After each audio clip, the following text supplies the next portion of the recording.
Assalamualaikum warahmatullahi wabarakatuh. Perkenalkan, nama saya Aska Diva Febriolandra dengan NIM 2103245 dari kelas TKVB. Di sini saya ingin menjelaskan tentang semiotika lukisan penangkapan Diponegoro karya Raden Saleh.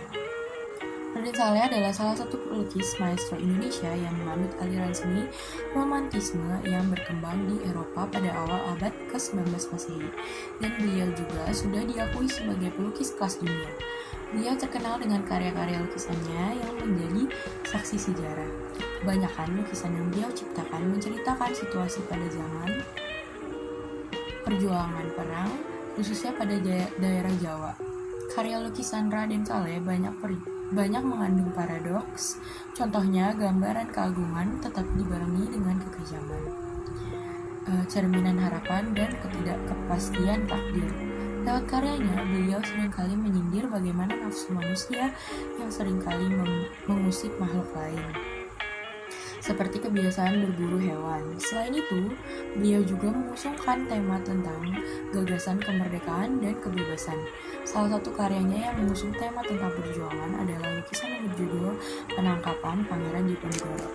Penangkapan Pangeran Diponegoro ini merupakan karya lukisan yang dibuat oleh Raden Saleh Syarif Bustaman, seorang pelukis ternama Indonesia. Karya ini merupakan salah satu ikon perjuangan bangsa Indonesia melawan penjajahan. Raden Saleh Syarif Bustaman lahir di Terboyo, Semarang, Jawa Tengah pada sekitar tahun 1814. Raden Saleh lahir pada keluarga keturunan Jawa Arab.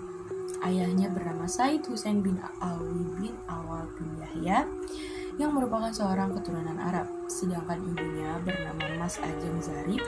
Husain merupakan keturunan Jawa Ningrat yang tinggal di daerah Terboyo, Semarang. Orang tuanya merupakan cucu dari Kiai Ngabehi Kertosogo Bustam, seorang residen Terboyo dan pendiri keluarga besar Bustaman yang menghasilkan para residen, patih, dan anggota utama kelas priai bangsawan. Dari beliau berumur 10 tahun, Raden Saleh sudah diserahkan kepada pamannya yang bernama Kiai Adipati Soro Menggolo yang pada saat itu sedang menjabat sebagai Bupati Semarang ketika Indonesia masih berada pada tangan pemerintahan Hindia Belanda.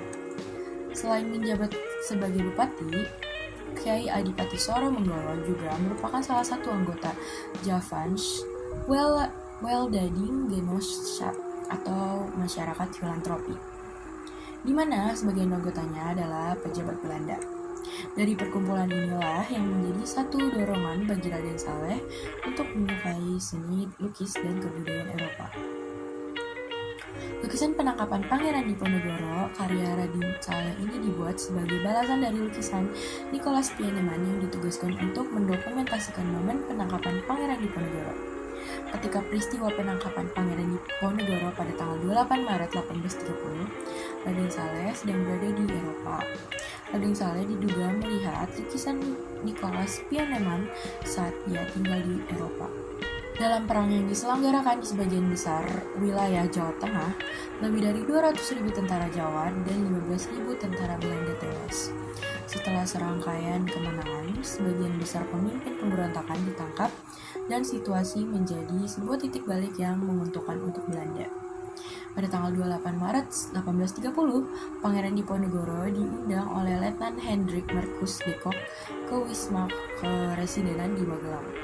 Tujuannya adalah untuk penandatanganan perjanjian perdamaian dan mengakhiri pemusuhan.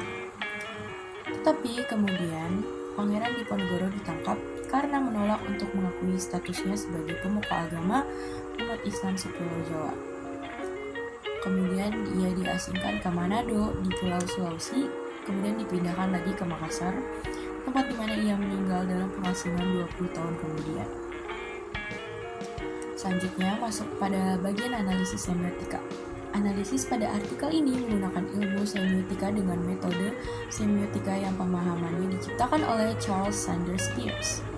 Menurut Charles Sanders Peirce, tanda dalam semiotika selalu akan berkaitan dengan logika, terutama pada logika manusia untuk menalar ada-adanya tanda yang muncul di sekitarnya. Charles Sanders Peirce membagi tanda atas 3 hal, yaitu icon, indeks, dan simbol. Karya Penangkapan Pangeran Diponegoro ini adalah sebuah balasan dari lukisan ciptaan orang Belanda bernama Nicolaas Pieneman.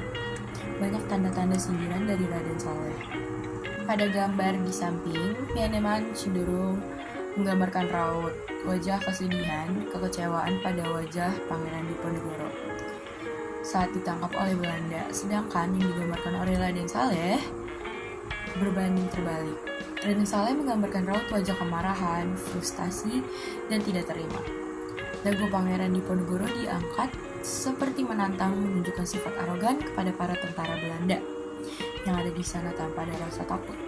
Sosok Diponegoro dibuat berbeda dari lukisan Pieneman. Diponegoro lebih digambarkan lemah dengan posisi badan berdiri tegak.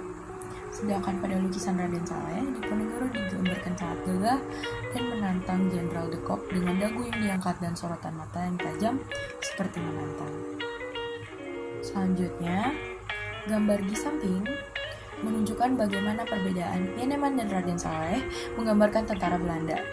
Proporsi badan manusia yang digambarkan oleh Raden Saleh cenderung memiliki kepala yang lebih besar dengan tubuh yang pendek. Ini bisa bersifat metafora atau sarkastik. Perumpamaan kepala besar misalnya, yang bisa diartikan sebagai arogan. Pada penjelasan ini, kita bisa tahu seberapa penting peranan seni pada masa kolonialisme, terutama kolonialisme Belanda. Perbedaan antara dua karya seniman ini mampu membuka perspektif baru bagaimana kita melihat sejarah. Lukisan Nicolaas Pieneman yang tentu saja secara visual berpihak pada pemerintahan kolonial Belanda. Sedangkan pada lukisan Raden Saleh cenderung memiliki hutang budi pada keluarga kerajaan Belanda, namun tetap mampu menunjukkan kebanggaannya terhadap bangsa sendiri. Sekian penjelasan dari saya. Wassalamualaikum warahmatullahi wabarakatuh.